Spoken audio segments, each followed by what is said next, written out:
রাজশাহীর সিটি হাট ও নওহাটা মূলত বিখ্যাত এই গরুর কালাভুনা ও ভাজা মাংসের জন্য।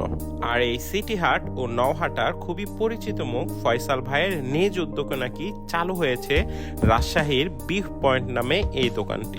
আর এই দোকানটির অবস্থান জেআই মার্কেট জনি টাওয়ারের সামনে, ডাকপাড়া, কেরানীগঞ্জ। এখন কথা হচ্ছে রাজশাহীর অথেন্টিক স্বাদ কি তারা এখানে দিচ্ছে নাকি, এটা দেখার বিষয়। আর ফয়সাল ভাইয়ের বাবা নাকি এই দোকানটি চালাচ্ছে, তো চলুন তার মুখে শুনে আসা যাক। আচ্ছা, কালা বোনা এটা। আচ্ছা, আর এটা হলো কালা ভাজা। এটা কি রাজশাহীর অথেন্টিক? রাজশাহীর ঐতিহ্য কালা বোনা সিটি হাট। রাজশাহী আমার 4টা হোটেল, ধরে প্রতিদিন 16.5 মণ 17 মণ গোল বেশি। 16.5 মণ 17 মণ? হ্যাঁ, 4টা হোটেল আমার রাজশাহী। হ্যাঁ, রাজশাহীর 4টা হোটেল আছে। 16.5 মণ 17 মণ গোল বেশি সপ্তাহে। প্রায় 4টা দোকানে 28 থেকে 29 জন লোক খাটে আমার দোকানে। আচ্ছা, তো চলুন এখন খেয়ে দেখা যাক খাবারের স্বাদ কেমন। প্রথমে গরুর ভাজা মাংস নিয়ে নেই। এটি যে খুব নরম তা নয়, তবে পারফেক্ট কুকড।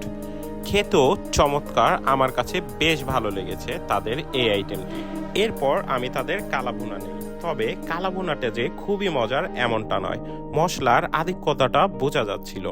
এছাড়া তারা হাঁসের মাংস ও কালাইয়ের ডাল বিক্রি করে থাকে। আশেপাশে থাকলে ট্রাই করে দেখতে পারেন।